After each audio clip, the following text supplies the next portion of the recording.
Hai, Assalamualaikum warahmatullahi wabarakatuh. Di sini saya akan menjelaskan tentang apa itu uang, materi IPS kelas 9 dengan mata pelajaran ekonomi.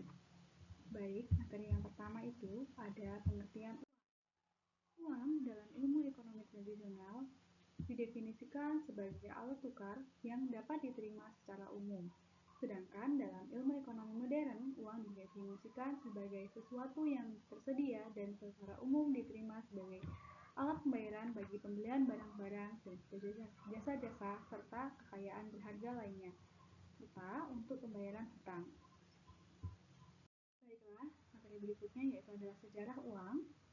Perkembangan peradaban manusia juga menggeser tujuan kegiatan produksi masyarakat, di mana semula masyarakat memproduksi barang hanya untuk memenuhi kebutuhan keluarganya, lalu berkembang menjadi tidak hanya untuk memenuhi kebutuhan keluarganya, tetapi juga untuk memenuhi kebutuhan orang lain. Selanjutnya, terjadilah perdagangan dengan cara tukar-menukar antara barang dengan barang lainnya yang dinamakan barter. Lama-kelamaan, yang beredar dalam masyarakat adalah kertas sebagai tanda bukti penyimpanan emas dan perak.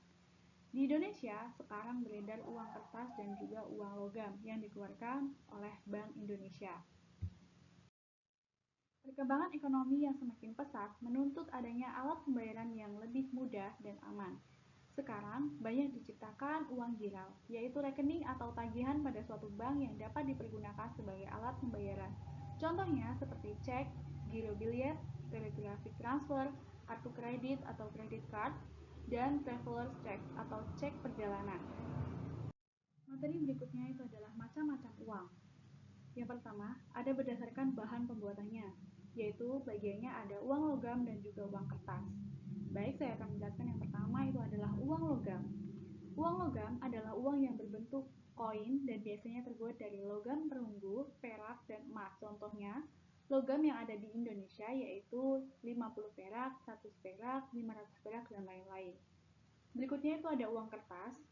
Uang kertas merupakan uang yang berbahan terbuatnya itu dari kertas atau bahan lainnya yang memiliki kualitas lebih tinggi, yaitu tahan air, tidak mudah robek, atau juga luntur. Uang kertas yang ada di Indonesia yaitu seperti Rp1.000, Rp5.000, sampai dengan Rp100.000. Berikutnya, itu ada berdasarkan nilainya. Yang pertama ada uang bernilai penuh atau full immediate money, yaitu nilai uang dikatakan sebagai uang penuh apabila nilai yang tertera di atas uang sama dengan nilai bahan yang digunakan dalam membuat uang. Jadi dengan kata lain, nilai nominal uang itu sama dengan nilai intrinsik yang terkandung dalam uang tersebut.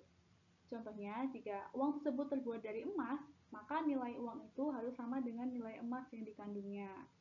Berikutnya itu ada uang tanda atau token money, yaitu nilai uang dikatakan sebagai uang tanda apabila nilai yang tertera di atas uang itu lebih tinggi dari nilai bahan yang digunakan untuk membuat uang tersebut.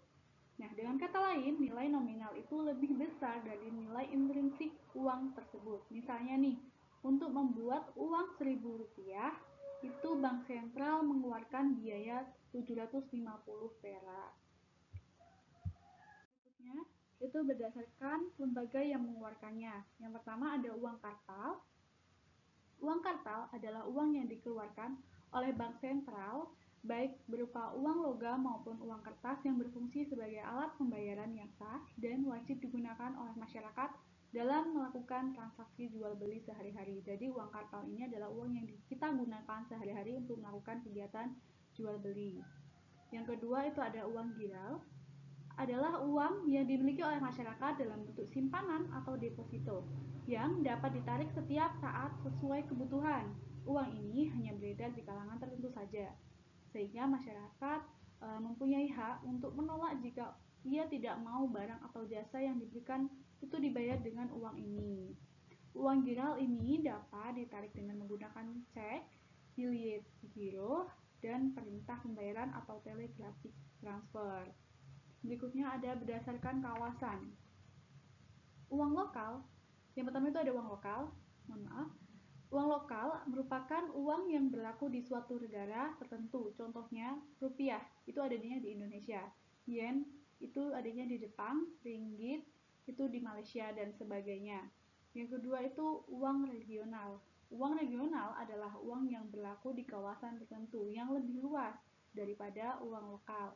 Misalnya di kawasan benua Eropa, itu berlaku mata uang tunggal Eropa yaitu euro. Dan yang ketiga, uang internasional. Uang internasional adalah uang yang berlaku di antar negara. Misalnya US dollar menjadi standar pembayaran internasional. Baik, berikutnya yaitu ada fungsi uang. Di sini fungsi uang itu dibagi menjadi dua macam, yaitu fungsi asli dan juga fungsi turunan. Yang pertama, fungsi asli atau fungsi primer itu meliputi sebagai alat tukar umum dan sebagai satuan hitung. Dan yang kedua, itu ada fungsi turunan atau fungsi sekunder, yaitu meliputi sebagai alat pembayaran, sebagai standar pembayaran utang, sebagai alat penimbun kekayaan, sebagai alat pembentukan modal dan pemindahan modal, dan sebagai ukuran harga atau pengukuran nilai. Berikutnya itu ada motif seseorang membutuhkan uang. Nah, di sini ada beberapa alasan mengapa seseorang itu membutuhkan uang. Berikut alasan-alasan yang mendorong seseorang membutuhkan uang. Yang pertama itu adalah motif transaksi. Jadi uang dibutuhkan seseorang untuk sebagai alat transaksi dan juga untuk memenuhi kebutuhan sehari-hari. Yang kedua itu ada motif berjaga-jaga. Sebagai contohnya itu penimbunan kekayaan tadi untuk motifnya untuk berjaga-jaga. Yang ketiga itu ada motif spekulasi. Jadi seseorang itu membutuhkan uang untuk spekulasi atau membeli saham di suatu perusahaan. Sekian materi yang saya jelaskan. Berikut adalah kesimpulan dari materi-materi yang sudah saya jelaskan. Jadi, uang adalah suatu benda yang diterima secara umum oleh masyarakat untuk mengukur nilai, menukar, dan melakukan pembayaran atas pembelian barang dan jasa, dan pada waktu yang bersamaan bertindak sebagai alat penimbun kekayaan. Sekian, saya akhiri. Wassalamualaikum warahmatullahi wabarakatuh. Sekian, terima kasih semuanya.